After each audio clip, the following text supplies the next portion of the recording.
a medida que los poetas recitan, las ranas cantan.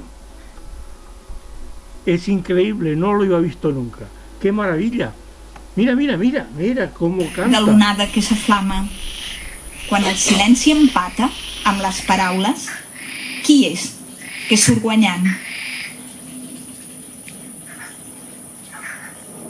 I aquest es diu veu, i diu només això. Diu, i la corda vocal tremola sola quan el fonàmbul mut hi balla. No ho vol. El poema és consol. Truca al timbre del dol. Truca al timbre del dol, insisteix en l'udol i destapa el llençol. Fins i tot quan no ho vol. Sobretot quan no ho vol. Estació i no una barca.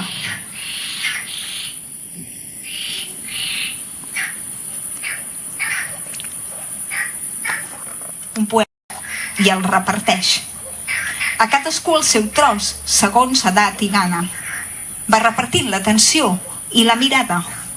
Els grills a mandarina els comparteix.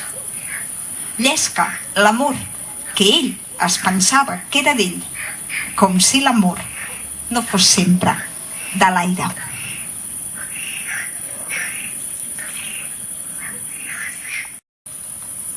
Observada amb telescopi, el seu volum ridícul feia arronsar celles, comentant en veu baixa, gesticular. De prop, però, aclarien que la peça era digna de lloança pels gravats diminuts de petjades de monstres i d'altres cicatrius de risible magnitud. Alguns s'hi acostaven amb mediocritat i displicència més enllà de la barrera. No donaven crèdit a tanta petitesa. L'ésser de la vitrina va mirar els ulls de qui només volia mirar i va cometre l'error de la comparança. Es diu que en algun moment de la seva història li va ser difícil no confondre els termes. Un riu de set li recorria el cos, navegant-li tot l'ànsia des dels peus fins al punt més cavernós del cervell, salivant-li els ventricles, les neurones, al zumzejar dels terminals obscens que l'abocaven a la més impúdica de les sensualitats imaginables. Treure's aquella set de la geniva. Mai més tingué aquesta frisança al pit.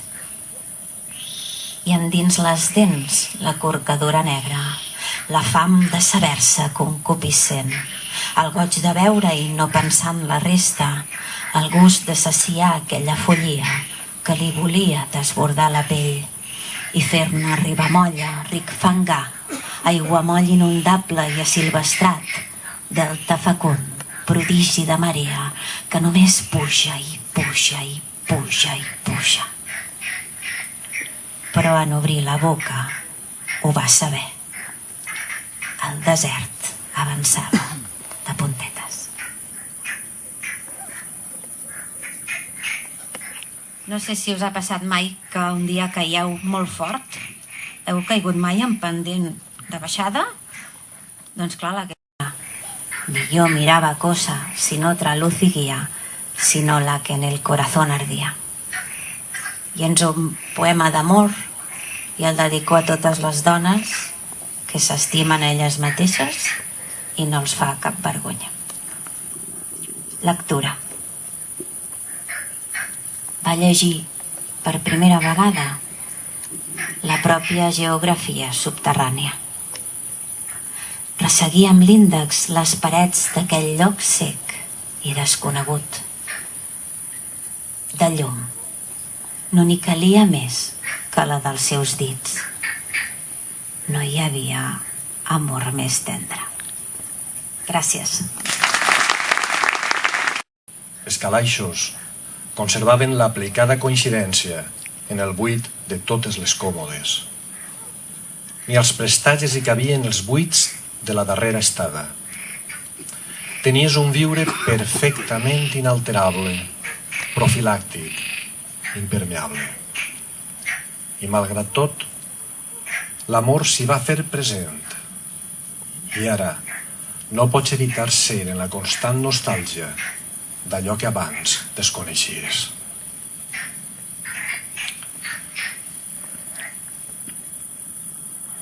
La ferma estructura dels gestos. Tot allò viscut serà sempre un instant en tocar-nos la mirada. Tot serà breu i res no semblarà haver passat. No ens arrossegarà la residual constitució de la distància, ni la recerca de les veus que no escoltàvem, ni els entrebancs que fan malbé la curosa seqüència dels missatges. Tot serà no res en girar la cantonada que ens aplega les passes. Ens farem, si de cas, un resum precipitat de circumstàncies esgotades i de camí a la tendresa. Llançarem al fons dels cubells de la neteja la gestió de l'espera, els pronòstics de pluja i les inquietuds que ens vivien aturades en la gola. Tot el que ens haurà quedat més enllà de nosaltres restarà ferit per sempre en saber que no podrà abastar-nos mai més la ferma estructura dels gestos.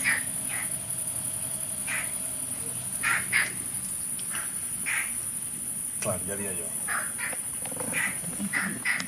Coses. Les hores del meu viure van sovint imposades de solituds que m'estoren la jornada en una aparent infinitud de claudicacions i que vaig bevent-me els instants que no sé res de tu i acabe embriac de melangies.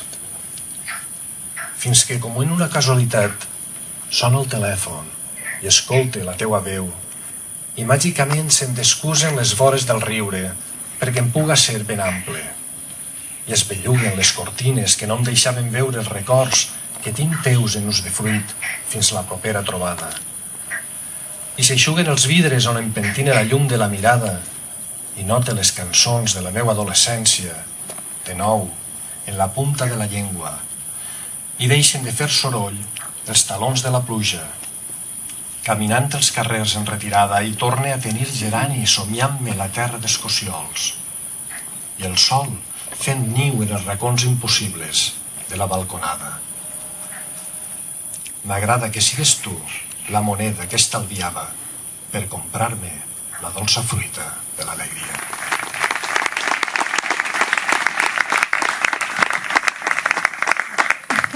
Ens ha parlat d'amor. Jo penso que s'ha de tenir molt de coratge, s'ha de ser molt resistent i s'ha d'estimar molt per ser poeta. Això és així. Per tant, només em queda fer els agraïments perquè què es pot dir després de tot el que s'ha dit? No es pot dir res més, això està clar. Vull agrair al Quim i al Jaume pel so i les llums. Moltes gràcies, els primers en arribar. Els poetes, de nou, gràcies per venir. Ricard, gràcies per aquest regal. I a totes les persones que ho han fet possible anteriorment, perquè aquesta és la 6ª edició. Moltes gràcies també. Per últim, gràcies a vosaltres per venir. Sense vosaltres això no seria possible. I una vegada vaig llegir una frase d'un poeta, crec que era de Walt Whitman, però potser m'equivoco, disculpeu-me, que deia: no deixeu de creure mai que la poesia pot canviar el món. Doncs quedem-nos amb això i allà darrere tenim una copeta de cava si us ve de gust. Moltes gràcies per venir.